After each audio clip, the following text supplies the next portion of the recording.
The scene starts off in the early 20th century in Harlem, New York City.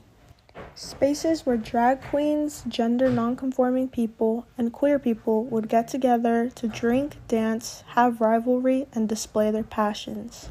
The Hamilton Lodge Ball was a place where people were able to host these events. However, in 1937, the new district attorney had brought an end to the Hamilton Lodge Ball. This did not bring the idea of ballrooms to an end. Instead, it spiked with the creation of new spaces which marched through the Great Depression and even the Prohibition. It wasn't until the community began to fall apart due to racial tensions. In the late 1960s, Crystal Abeja comes into play as she grows tired of losing pageants due to the color of her skin. She goes off and then establishes the House of Abeja, specifically for people of color. Third runner-up in the 1967 Nationals from Manhattan, Miss Crystal, ladies and gentlemen, let's hear it for the third runner-up in the 1967 Nationals. Okay, now we're down to the real nitty-gritty. Crystal, where are you going? This is not the time to show temperament. Get back here and stay with the other finalists. Oh, well, you've got to expect losses. Do you think she deserved it? You know she didn't deserve it. All of them, the judges knew it too. But she was terrible. And her explanation for why she wanted the money, to put it in the bank. She's not getting any money because Sabrina is not going to pay her. They're good friends. It's only publicity, and it's bad publicity for Hall and all the rest, because I'm declared as one of the uglier people of the world.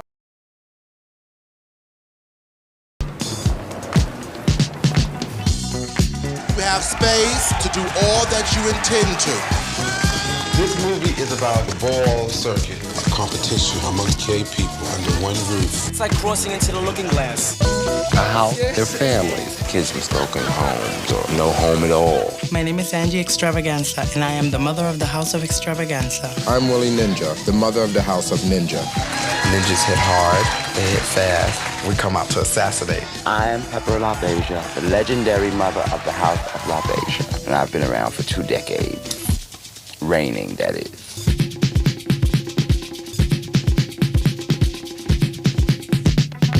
Next to Crystal, you had the other 4 famous mothers of houses. They are called the 5 Freedom Fighters. You have Paris Dupree, Dorian Corey, Avis Pendavis, and La Duchess Wong. There was also Pepper LaBeija, who took over when Crystal couldn't. It's important to understand that the term mothers of houses is just like owners of like this rented out space in order to host these events. But these events really gave like great opportunities to those who were like kicked out of their homes just for being a part of the queer community. And they were also able to embrace their passions without being judged and instead being welcomed and being able to gain recognition from their passions.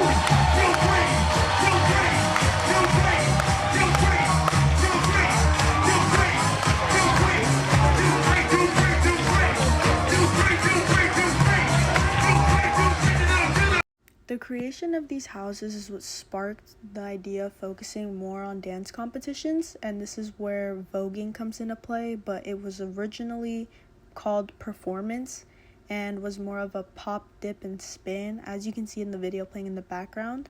We begin to gain new styles of these dances, the new styles being old way, new way, and femme voguing. But first of all, how did we even get to the name of voguing? We can thank Paris Dupree for the name because during a dance competition she was in, she had a Vogue magazine in her bag, and while she was dancing, she took it out, opened it up to a page where a model was posing, and then stopped in that pose on the beat. She then turned to the next page and stopped in the new pose, again on the beat. Another queen came up and did another pose in front of her, but Paris went in front of her and did another pose. This was all shade. They were trying to make a prettier pose than each other, and it soon caught on at each ballroom. At first they called it posing, and then because it started from the Vogue magazine, they began to call it voguing. Voguing originated from the 90s And after that, around the 2000s, we get into dramatics, which is more about the sass during competitions, and this begins to take over the modern voguing world. But what even brought awareness to voguing? These get-togethers were always very underground, so how did it even become a global phenomenon for queer communities around the world? The documentary Paris is Burning opens eyes and doors about the things that the queer community was facing, such as AIDS. A lot of the people that were in the documentary unfortunately passed away due to the AIDS epidemic. It also shows what young teens had to go through that were kicked out by their families or not embraced by loved ones just because they were queer. But at the ballrooms, they were the stars they envisioned themselves to be. Also, in 1990, Madonna drops the song Vogue. Madonna always hung around the scene of these shows, and when she released her song, it really changed the game for the scene in general, because it was such a popular song that everybody listened to it and shed light on what voguing was. After Madonna, shows like MTV began to incorporate voguing competitions into their feed, and the scene soon branched out of New York and out to the world. Voguing was once a mystery, but once the 2000s came, things changed completely. People were easily able to watch YouTube video clips, and it really gained a lot of attention, but then again, attention comes and goes. But it did really give a chance for younger queer members to really get out there and see what their community offers and be able to join the scene. While the history of voguing is a little long, it's crazy to even think about the roots of drag dance competitions starting in the early 1900s.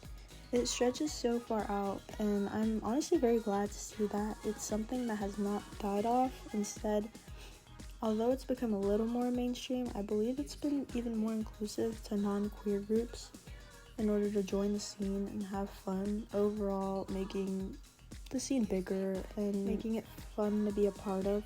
But this is the end of my little video, so I hope you had fun listening to the history of Vogue and getting to see some cool clips. Thank you for watching. Gene Kelly, Fred Astaire, Ginger Rogers, dance